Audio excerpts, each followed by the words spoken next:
Welcome back, everyone, to episode 55 of the Minot Business Podcast. Guys, it's been a while, but we are officially back. Podcast presented by Bennett Creative Media. I am your host, Easton Bennett. And on the show today, we have Tyler Ell. Tyler, what is going on, my man? Oh, not a whole lot. Staying busy this time of year, getting into wedding season and moving on throughout the September months. It's a really busy time of the year. So I suppose a lot of people want them fall-looking weddings. yeah, it's super hot, June, July, August even, as we're experiencing right now. Yep. And moving on to those September, October weddings, they're getting more and more popular, and just makes it a pretty busy time of the year for me. So perfect. We're going to get into the weddings and kind of what you do in a second. But before we get started, if you have any... That's not even the right words for the intro. If you have not already, please rate and review the show. If you could take 5 seconds to leave us a rating and review, it really helps spread the word to new audiences and attract new guests for you guys each and every week. Tyler, before I actually get into the questions, got to give the people a little update. We've been gone for about 5 weeks, I think it is. And for the people that are wondering where the episodes are, why have we not been doing them? A couple different reasons. So I want to go over that. First of all, main reason is I was out of town for a couple weeks, so we didn't film. And then the schedule just got a little bit messy. So that's the reason for, we just decided let's take a month off. Supposed to be back last week, but one of the guests that was supposed to be on last week fell through, had some scheduling conflicts. So we pushed it to this week. The guest was not Tyler. He was not the one that had the issues. So he is in good standing here. But the other reason is because scheduling has just been really difficult. We've reached out to a lot of guests, a lot of people to come on the podcast, and we have a lower response rate than we'd like. So if you guys have anyone that you'd want to come on the podcast and hear from, let us know. Send us an email, leave a comment, whatever you need, and we will actually reach out to them. Hopefully they want to come on the show. But yeah, it's been a little bit difficult to get guests, and that's kind of the main thing. So we're trying to get back into a swing of things here. We're going to have weekly episodes coming, but please leave any recommendations if you can. Me and Tyler were just talking about this before the show. He's got a couple people for us, but yeah, those are the main two reasons. We're back on a normal schedule, and hopefully we can get this thing rolling. So, Tyler, that was a lot of talking. I feel like I was talking really fast there, but let's get into the whole world of Tyler Ell. I know you alluded to it a little bit, but what do you do for people that have no idea who you are? we do a lot of events. We do wedding DJing. We do proms, homecomings. We do Minot Highs, prom and homecoming. That's a big one every year. And we just DJ, MC, photo booth stuff. That's kind of new within the past couple of years here. So we just kind of do what we can for events within our, industry per se. So I was going to say photo booth. I totally forgot you had that. Yep. That's pretty new. I actually bought it from a buddy of mine. Okay. Him and his wife used to own it, and I was kind of subletting them to all my weddings and events. They actually were going to move and then didn't, but sold it to me before they moved. So I was like, well, this will work. That's cool. So you forced them into it. You're like, you have to sell that to me right now. Yeah. I was hoping they would give me first takes. So yep. Hey, that's good. So you added that service. So business, this is your time to plug the business. I don't think you threw in the name there, but let's get the name out there for the people that don't know. TJE Entertainment is the name of the business. Yep. So if you guys have not heard of that, which I'm sure you have, Tyler, we've done a couple weddings together. We have, yeah. Which is unfortunate on my end because I hate doing weddings. I was just about to say you weren't a big fan, but you were there, and I think it turned out very well, and it was cool to work with, not only a high school hockey buddy, it was kind of cool to have familiar faces around, and I think the event went really well, so. Yeah, and we've known each other for quite some time, so that's what's kind of cool. I think when we were talking, I was saying that the only time we'll ever do weddings is if Tyler's DJing and it's at the barn at 52 Pines. I think those are my two prerequisites. Yeah, I think so too. And the barn's great, and we do a lot of our weddings there, honestly. So it's a great venue, great place to be at, and the people that work there, the staff, the owners, they're great people. So. Yeah, and we shot that wedding, I don't know, when was it, a month ago? I was going to say about a month ago, yeah. Wasn't too long ago. It was good. We're not saying the wedding was bad at all. It's just I personally don't like doing weddings. And if you're listening to this thinking, do my wedding, I'm probably not going to do it. So I heard that a few times that night. Yeah. You can definitely reach out, and I'll try to remember to give you a list of people. There have been a couple of people that reach out and said, we do the wedding, and then I forget. I say I'm going to send in the list, and I forget to send in the list. But I'll try my best. The only list I have for the people listening that are getting married is a list of people from out of state. And if you want someone to fly in, I can give you that list, but might be a little bit more expensive. But enough about me, Tyler. DJing, events, what did it start with? Did it start with weddings? Did it start with, the proms and dances? Yeah, so when I got into it, it started in the wedding side. A buddy of mine, Ben Berg, Ben. Yep. He got me into Minot High. I started doing their homecoming. They had a existing contract at the time for their prom. Started with homecoming, and now I do their homecoming, prom, spring fling, all their events pretty much every year now. So it started with that. What was that like? You're just like, hey, I want to play music? Yeah, I guess.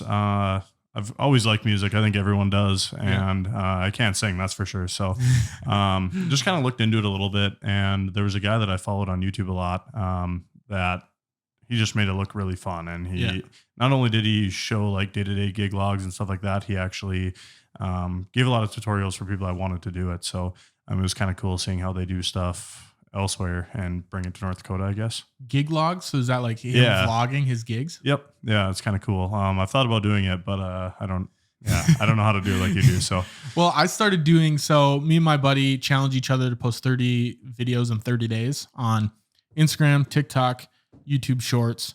And then if you throw it on Facebook or Twitter, actually it's now X, but if you throw it on those platforms and whatever, but really the main thing is Instagram, TikTok, and YouTube Shorts. And they're like kind of vlogs. I don't know if you've seen them. It's difficult. I just do them on my phone. Like I'm doing selfies and then picture my feet walking and send, like I filmed one for this. So I'm going to post this actually tonight, which for the people listening would be yesterday. Just like setting up the lights and everything. You forget. I don't know how those influencers do it. And that's what I was saying too. So like me on a wedding day, I'm pretty focused. I mean, we wake up early, we set up early, and we like to have kind of, I guess per se, relaxed time to where we can not be stressed about things, make sure things work, do sound checks like you're probably used to, lighting checks, stuff like that. And just make sure the event goes as smooth as possible, especially for a wedding. I think we talked about it as something you can't redo. And that's why they're hard to do, and you want to make them the best you can for the clients. And hopefully you can edit out bad things that happen tonight. And I can't do that on a wedding day. So it is hard to remember to get footage and stuff like that. I do my best to take pictures and try and stay on social media. And there's a lot of couples I've probably missed in the past, and I feel bad, but it's just something you forget doing when you're a part of a big day like that. So, well, especially you're focused on like setting up your equipment right, like you said, making sure it works, and you want to do that way in advance. Because there've been times when I show up somewhere and I'm like, oh, I got to set up these lights quick and get the audio rolling, then I forget to change the temperature on the camera. Everything looks super blue, and I'm like, oh, I maybe should have came a little bit earlier. Yeah, you're in a hurry, and things never seem to go right. That's just something that I don't know. I don't like doing that, and video and pictures and social media posts have always kind of been on the back burner, and it kind of sucks social media wise. So, do you know who Gary Vee is? I can't say I do, honestly. So Gary Vee's like this big influencer business guy. Okay. And he did like, I want to say it's like 500 and some days in a row. He called them Daily V's. So Gary Vee, his last name's Vaynerchuk. And Daily V's, where he just had he hired a guy full time to follow him around. He just vlogged his business day. So maybe you need one of those people. I was going to say that would be more manageable. Yeah, definitely, for sure. There have been multiple video shoots where I hire on I try to do it on every shoot, but a BTS photo and video person. So then it takes it off my plate. Is it like a secondary? Yeah. Okay. So like they just come and they shoot the set. So all the cameras and the lights and the cool looking equipment, any slider shots we're getting, any communication. So then we can create those vlogs, create those Instagram reels. But yeah, like a behind the scenes kind of thing. Yeah, exactly. Yep. And then behind the scenes photos, so you have stuff to post. Cause like you said, it's so hard to remember. It's very hard. Yeah. You don't want to always, for you, maybe you might not want to always post like your main stuff. You want to post behind the scenes, how things work. And, you definitely need a second shooter or somebody to take care of that. It's hard to do both things at once. So yeah, I was trying to remember to do it today. I was in Bismarck. And we had like a director-ish. So I was cam op and then a director.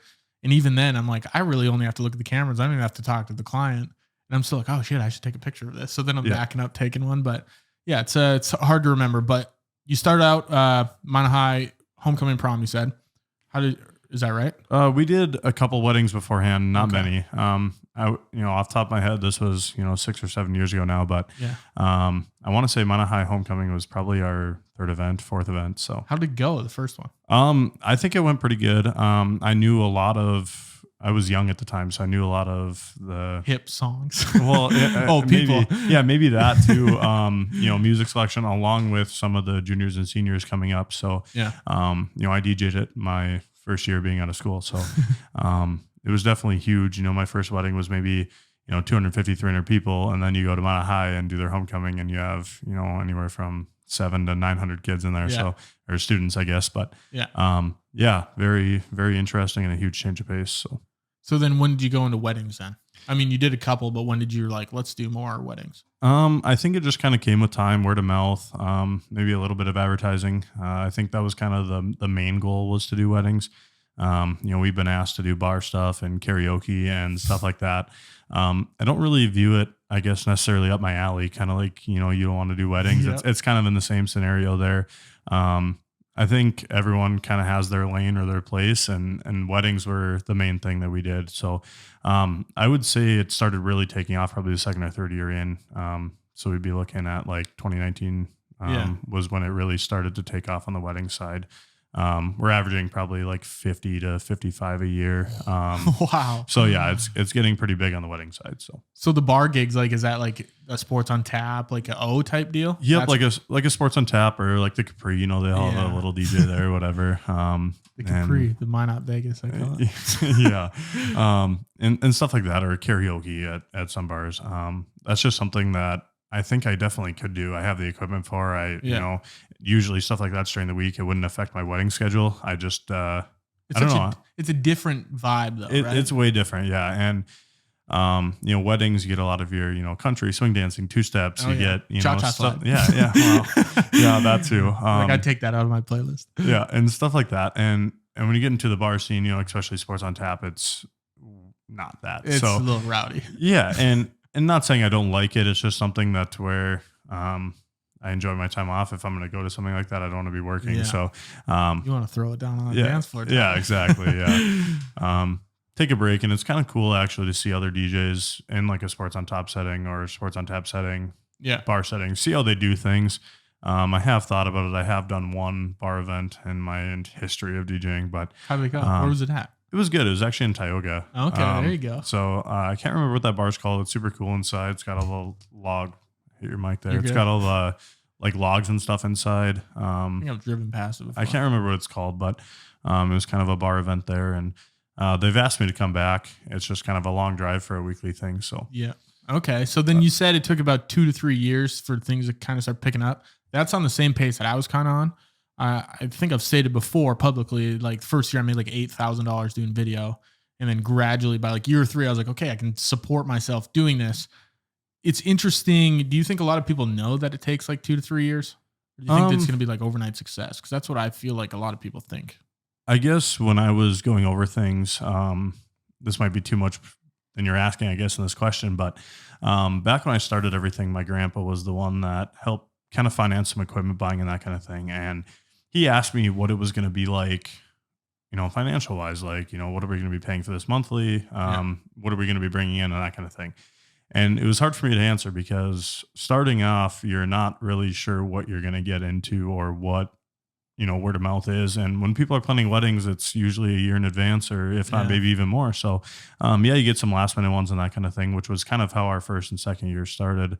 But I guess to go back to the question, I think finances. I didn't even think about that word in the beginning. Yeah. And I did, my thing coming into it was, I've been to weddings. I see, and this isn't hating on any, company in town. This is, I kind of saw what they had, and I wanted to go above and beyond kind of, something you'd see down south or in Florida or Arizona. You go to those bars or clubs or restaurants and, trussing and lighting and moving heads. And I wanted to bring all stuff that you would see in a bigger city to North Dakota. And granted, other companies do in Bismarck, Fargo, Grand Forks. They have, equipment like that. I just wanted to bring it here to Minot, kind of the hometown, and bring in some nicer, newer equipment without being mean towards any other company, I guess. So did you go for the whole shebang from the beginning then? So you said you and your grandpa were talking about financing and the types of equipment and everything. What were your thoughts on that? Were you like, oh gosh, I guess we got to get some of that stuff? Yeah. So it was kind of scary. I went through and I had kind of an inventory or asset list that I wanted to purchase when I did this. Okay. And like I said, I just graduated at the time. So I was, 18 years old. I was a young graduate. So, it was expensive. I think we started with about 30 grand and went from there. I'll do it. and that's something that an 18, 19-year-old probably doesn't have in their pockets. I didn't. So starting there, it was, hey, how are we going to pay for this? What is our, payment's going to be. Are we going to, fall behind a little bit in the beginning? Maybe. But it's just kind of something that we had to fight through to get to where we are now, I guess. So, do you think DJ? Did you realize it can be such an expensive profession to go into? Not necessarily, no. And there's a lot of things I didn't think about. If this is getting off topic, I'm sorry, but no, we're this free flowing. The first time I actually went to do an event, it was for a military ball. Okay. And I overthought the fact that I had to talk on a mic in front of all these people. And I know that's something silly to think about. And it just was, I thought maybe, hey, I could, mix some music, play some music. And then I'm like, oh crap, I have to talk and make announcements and MC for all this too. So it was something like, hey, my name's on it. It's my business. I have to just, kind of pull it out of nowhere and make it happen. So, I guess that's how I got out of the stage fright, I guess. And now I, do it for 5, 6, 7, 800 people weddings, and it's not an issue at all anymore. So. Yeah, because you do the whole kit and caboodle where you're doing the intros for, what's it called, the bridal entrance? Yeah, like a grand entrance. Yep, bringing in the bridal party and, the new Mr. and Mrs., the newlyweds. So how is that? Like, how did you learn that? Like, did you have to work on your PA voice? Because I know you do. We're going to get into you do some announcing on the hockey side of things too. Yep. But how did you find that voice? Something you just had? I think I have to honestly give kind of a shout out here. Nick Holberg was a huge influence in a lot of things.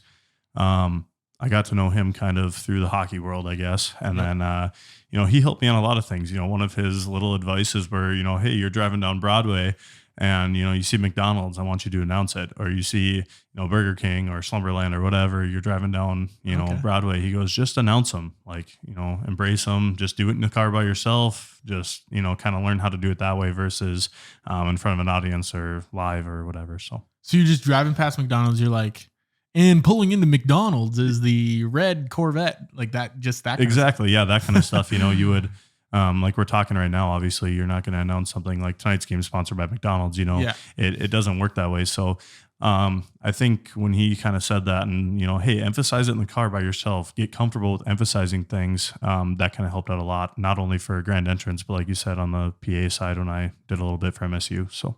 Yeah, because I just tried that, and that was a lot harder than I thought. I was like, that didn't sound very good. It's just something that isn't really hard. And I mean, yeah, maybe you have to have the right voice for it. Maybe, I don't know. But it's just something, you can't be so bland about it. Kind of like, I mean, I wouldn't say we're super bland right now, but it's just something that you have to emphasize a lot of things on and make it interesting to people where they want to hear what you're saying, I guess. So mentor-wise, then, you talked about Holberg, which Nick's been on the show. Awesome guy. I've known Nick for years. Through the hockey community like you. Is there anyone else that kind of helped you or that you learned from? I mean, yeah, I think I don't know how it is in your business or industry. I think there's always, competition that's helpful and not that they're competition. There's a lot of work out there for everybody. And I think everybody holds their own place, certain clients. I really do. But yeah, I mean, I would say Nick by far was one of the best ones. There's another guy out of Williston. His name's Brock Saylor, super good guy. For example, his business, he does a lot of the production side for bands. So he does a lot of sound and lighting on the band side, which could help a DJ learn a little bit more about, sound and lighting. So that helped out. Not only, I guess it just helps learning from people that are not competition, but doing the same thing. Yeah. Kind of like that. So did you go in knowing anything about DJing? Not.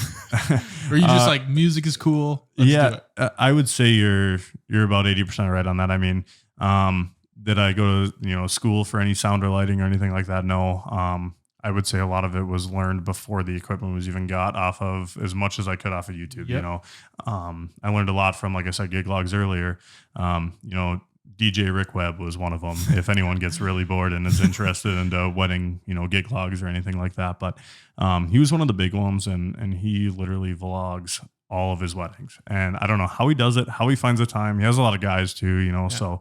But yeah, he was one of them that just kind of, like I said, not only does the gig logs, but he does a lot of tutorials on how to do things as well, from mixing to lighting to programming to all sorts of stuff. So is he like hand holding the vlog? Or he's got someone following around? He will sometimes, and then sometimes he has someone following him, or he'll do like those time lapse videos where it's just like quick setup, you know, Yeah. in like 10 seconds. But You got the whole shebang. I wish it was like that, 10-second setups. But, Oh yeah. Well, especially all your equipment, man. Like It's a lot. I've obviously we've done a wedding together and I see it and I'm like, I look at audio, especially audio in the video world is like my biggest thing I don't even want to know.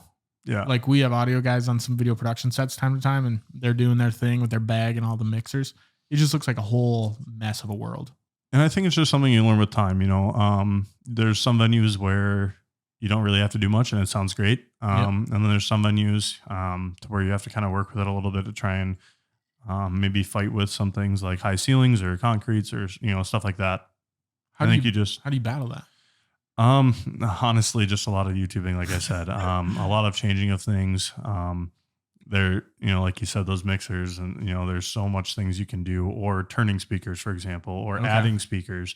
As dumb as it sounds, adding speakers is something that sounds worse can actually help with echoing and stuff like that. So, and just a little more bass or less bass or more on the high side, mid side. You just play with it during sound check and you make it work and hope it sounds good and everyone can hear. So yeah, that's a big dude. I'll be editing like any type of interviews or something for a video. And even this podcast, you know, I have my podcast preset. I somehow found a YouTube video years ago that taught me like, this is how you make podcast audio sound good. Hopefully it sounds good to the people. Otherwise they're like, what's this guy talking about? But I found this one preset. I saved it. And now I just slap it on the podcast audio every time. If you held a gun to my head and said you have to recreate what's on that preset, I'd be so lost. But hey, you got to do what you got to do. You mentioned YouTube, a lot of YouTube University. That's what I went through as well. Where do you think, you know, that stands? I feel like the world's going more in that direction. I think so too. Yeah. And I mean, I was not a huge school person by any means. I didn't love school. Yep. And I think I definitely learned a lot of things with doing a business or DJing, off of, like you said, YouTube University. So, a lot came from there. And I think that you honestly can't learn more than just experience. Like you can't teach experience. It's something that you learn, and, it might not have been the best when you learned it, but now you can change that for the future and make things better. So I think that would be the way, or the key is experience. So it's a new wave. Doing things is so much easier than I used to when I was watching tutorials. Let me know if you thought the same thing, but I was like, I would watch them and I'm like, oh, I already know that. Right. So it's like, I almost thought I was learning things just by watching them, but I realized that you don't really learn things until you actually start implementing them. You can watch as many videos as you want on lighting, but until you start trying to actually light something, because you're probably going to get to your first one and be like, I actually don't really know what those videos were telling me. And that's exactly it. So like I mentioned Brock Saylor earlier, on the sound and production side, DMXing it's called, with lighting and, setting scenes and making things, different colors and strobe effects and, wash effects and, maybe even a spotlight on the bride and groom for their first dance, doing stuff like that, controlling all the lights. He told me right away, he's like, hey man, it's going to take late nights and lots of coffee. He goes, it takes a while to learn. And it's just kind of an experience thing. You sit there at your house, you plug stuff in and you just start programming and see how it works. And you just kind of learn that way. So I think that's probably the best advice he gave me, was not to just show up at an event and try and learn how to do this stuff. It was, just sitting at home in an office and learning it that way. So do it beforehand rather than trying to, how do I get the spotlight on the bride here? Yeah. And that was a lot of things too, coming into it. I wanted to make sure everything was great and bride and grooms and families had a great wedding experience. But it was also hard to tell myself, hey, you don't know what you're doing yet. You need to, and granted, this isn't right now, like you said, for, anyone listening, that's not right now, but back in the day, starting, in 2017, that was kind of the deal. Like I really wanted to just go. And I needed to kind of sit back and learn a little bit. So, I don't know, I guess that's kind of where that part goes. So no, there's a lot of learning, a lot of late nights for sure. I did the same thing for video stuff, man. I'd watch a ton of videos and then I'm like, all right, let's just do this. Before we go into any more questions, we have to hear from this week's sponsor, Midco.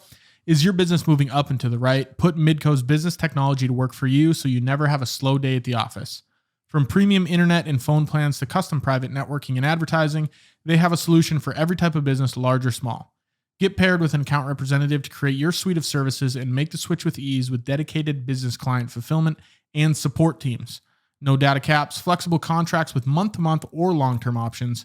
built-in DDoS protection, and more. Explore these services and request a free consultation at midco.com/business. All right, Tyler, let's get back into the questions here. So let's talk about, some end goals. What do you want to do? Is weddings kind of the thing, or you want to be like a loud luxury one day? I've thought about that a little bit. If there's anything I can improve on, it's probably the mixing side. So it'd be cool to, get better at that. I wouldn't hate to do, even, way down the road. This takes a lot of practice and a lot of, confidence, but even like fair openings and stuff like that would be kind of cool. Okay. Or like Land Alive or something like that, get involved in kind of some, pre-band stuff or opening stuff. That'd be cool eventually, way down the road. But as far as like an actual company standpoint, not talking about me, I think it'd be cool to get into more of that production and sound side. So, providing staging and lighting and sound for bands, I think would, be kind of an end goal, I think, and stay with the wedding side as well. Okay. Do you have like a favorite DJ? No, not really, honestly. I just, like I said, the wedding side isn't necessarily, I don't think it's, definitely, yes, you're DJing, but for me, it's more the MC side. Like I love the MC side. I love, we brought up grand entrance earlier. Mm-hmm. I love that part of the engagement, I guess, of the wedding. So, as far as the actual DJ side goes, I don't know if I have a favorite DJ. I just like music and the MCing side. So the MCing side, let's go into that a little bit then. You mentioned you did some PA work for MSU. Are you still doing that or? No, not currently. I was doing it for, I think, a year and a half. And then I was kind of on their backup, phone call list for a while. Yep. It kind of came into a conflict of scheduling. So, they have a lot of weekend games. I could make a lot of the weekday games, but the weekend games, it was like, hey, I have a wedding this weekend, next weekend, the following weekend, I can do your Friday night ones, but Saturday. And I think on their part, mostly was, hey, we kind of want a voice of the Beavers. We don't want three voices of the Beavers. So, we just kind of talked about it and I'm like, I can't necessarily make that work. So, I enjoyed doing it. I really did. So maybe down the road, that'll be something I will, kind of shoot for or go for. But as of right now, where it stands, it's kind of just in the wedding world. So yeah, I suppose it's tough you kind of have to, when you think of like, if I think of my favorite hockey team or baseball team, if I think of the Twins, I think of Dick Bramer, right? Or Burt Blyleven. It's hard to think of, there's 8 different people. Yep, exactly. And that was totally understood. And I'm, I would still be, more than happy to be on the backup list. I think I still might be. I really don't know. But as that's something I really enjoyed doing. And, growing up around hockey and playing, I guess it was just kind of something fun to do. And you knew the sport enough to announce it. Now, do I think I could do like football or baseball or something like that? Probably not. But being around hockey, it's just something I think was pretty easy for me to just walk into without, training or being by someone and just kind of handed a script and, here you go. Puck drop in an hour, so. I don't know how Holberg does every sport. Like I don't either. Basketball, volleyball, Nodak, hockey. Yeah. The speedway. Like what is good? I don't know if he does football, but I don't know either. I don't know how he does it. And on top of that, if you get a chance to hang out with Holberg, you might have heard him break out the RCC rodeo announcing. And, that's super cool how he can just, we talk about something as simple as, maybe a rodeo or not as simple, but something, like a rodeo that I don't think he's ever announced before. And he just pulls it out of nowhere and makes it sound like we're watching it on TV. So, I give him credit for that. I don't know how he does it. I think, that maybe takes a special person. But like I said, on the hockey side, I learned a lot from him. He gave me sample scripts and just kind of helped me with the PA voice side of how to make things work. So I feel like some people are just like kind of like born with that. They got that thing, but he's been doing it for, I was going to say, I think 40 years. Definitely one of them, and he's been doing it forever. So, You're hats old, off Nick. to him. Yeah, he is. Let's go into, so we talked a lot about the technical side now. Business side, did you always have that knack for business? Why did you decide business was an opportunity? You just kind of want to do your own thing, or what's the story there? I guess I don't know. I think the main thing was just kind of being my own boss. And, I another thing I overlooked was, hey, once I start getting this many weddings, I can, support myself like you mentioned earlier, but your weekends are kind of gone. And, that kind of gets into a lot of things. So now, I work during the week too, and I took off working during the week. I left my, my last job and, was just doing TJE, and then you find yourself bored Monday through Thursday. And that's a lot of time. Yeah. Because wedding's Friday, Saturday. Yeah. Friday, Saturday. Sunday, you got off anyways. Yeah. I guess Sunday through Thursday. Technically speaking. And, thrown back to, I guess, episode 1, like we were talking about before, Nathan Stremick, I used to work for him doing sprinklers. Okay. So, that's what I'm doing now again during the week for the person that bought it from Nathan. So, it gives me something to do and still make some money, and then, work on the weekends. So it is a lot, but, wintertime slows down a lot. So that's one thing I don't think people realize. Like, everyone wants to retire at 35, 40, right? But I don't think people understand how bored they would be. Yep. And that's kind of where I was at too. I found, I didn't want to leave my old job, by any means. I just found it to where I wasn't able to meet with clients as quick as they would like, or respond back to emails or text messages or phone calls or whatever the case may be. I wasn't able to get back to them soon enough. And I'm like, you know what, I can just do TJE and roll with that. And then I was like, I'm really bored. Like, yes, I'm getting a lot of messages and, emails and sending contracts and, invoices and stuff like that. But that's a couple hours a week, a few hours a week. Yeah, exactly. I always like to question when I talk to people I already know, or, a bar question starter or any sort of event like that where you got to get things going. It's like, if you hit the lottery, what would you do? And a lot of people always say, to quit their jobs.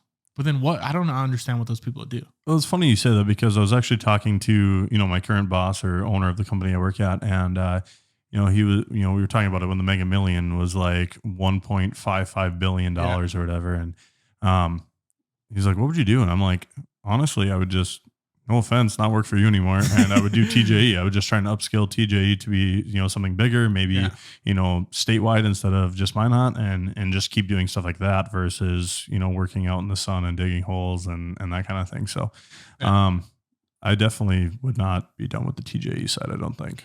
I think about that a lot. Like, if I came into a sudden amount of money, what would I do? 100% I'd still do this podcast.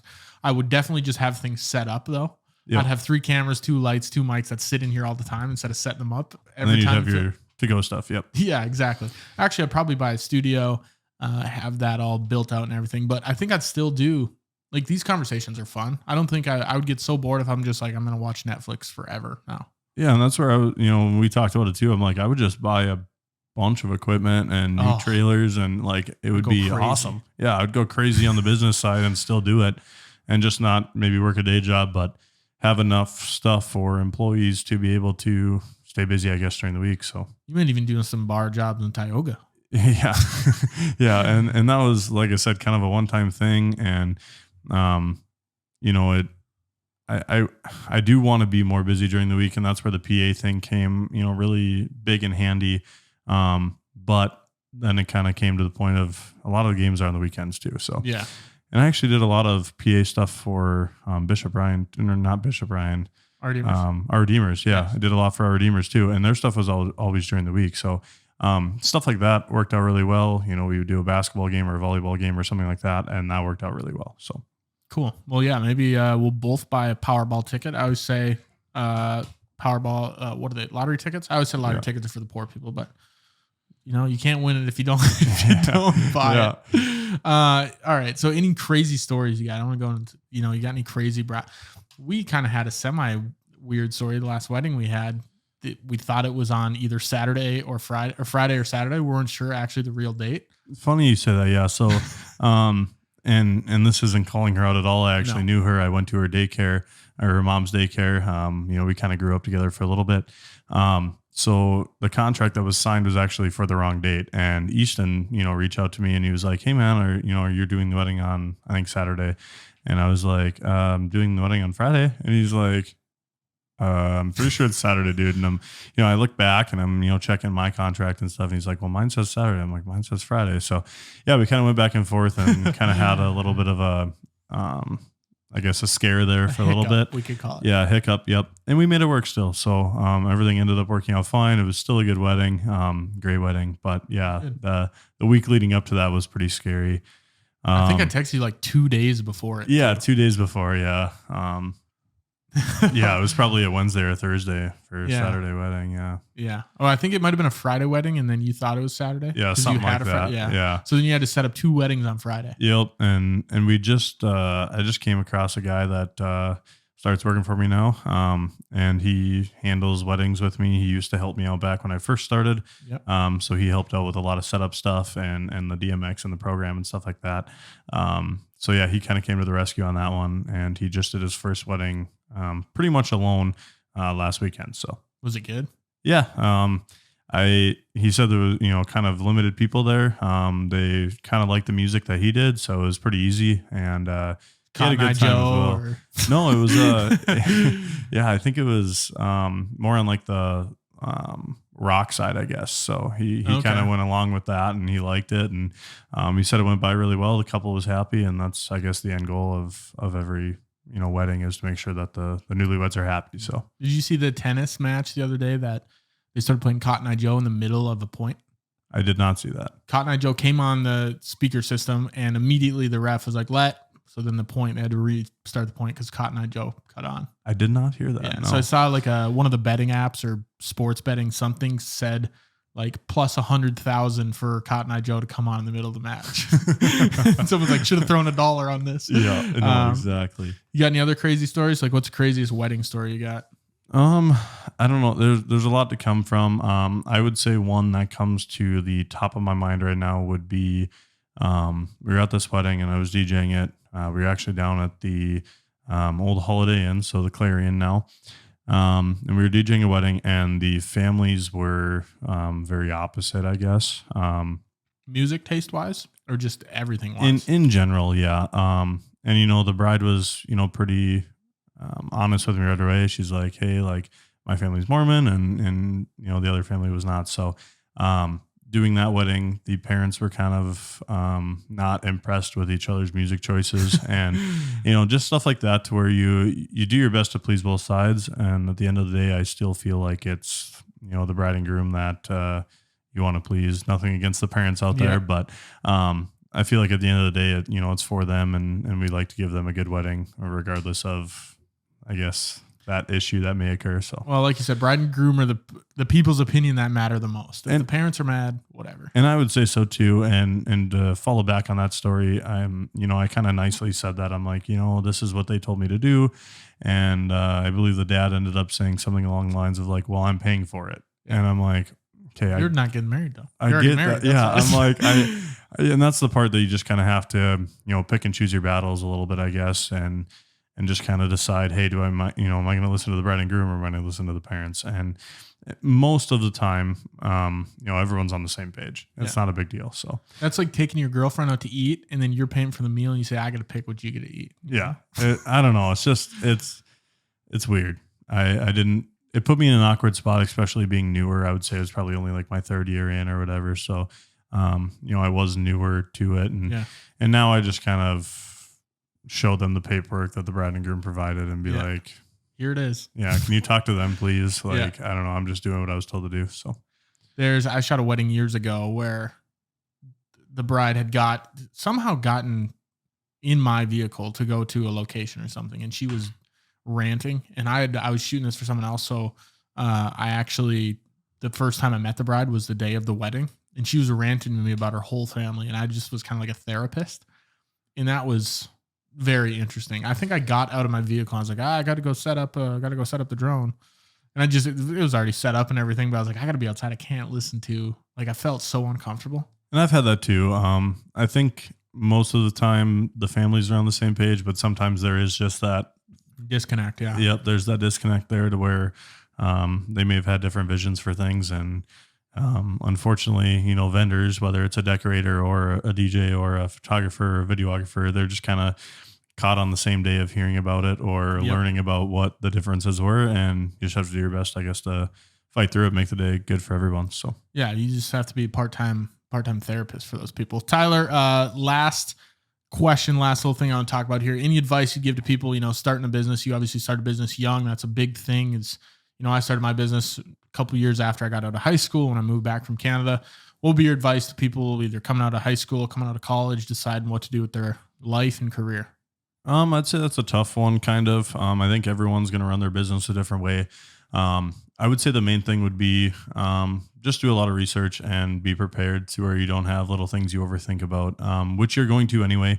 But I would say just have your main basis taken care of, and this is something that I kind of struggled with for a while, was something as simple or as hard as taxes, finding a good tax person and having someone that can take care of that stuff for you. The last thing you want to do in my industry is DJ a wedding till 2 a.m. and go home and do paperwork for it. Yep. And, so having someone that can take care of just little stuff like that to help out really is a big thing. I did a lot of that myself for a while, or tried to, and had a lot of help, as well. And now it's just kind of like, here, you're the professional, help nice me take care of this. Yep, exactly. So Tyler, where can people find you? We do not have a website yet. It is in the making, actually. So we have that underway. The main thing would be kind of a Facebook thing.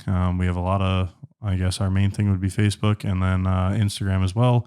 And we do have a TikTok that just started recently. So to fall back on the beginning of our conversation, it's kind of hard to get stuff for those platforms, but we do our best to kind of show people what we do and congratulate wedding couples after their big day. So Tyler Ell, everyone, TJE Entertainment. If you guys are looking for a wedding or an event that you need DJ'd, go to Facebook, give them a call, do whatever you need to get hold of them. Tyler, thanks a lot for coming on the show.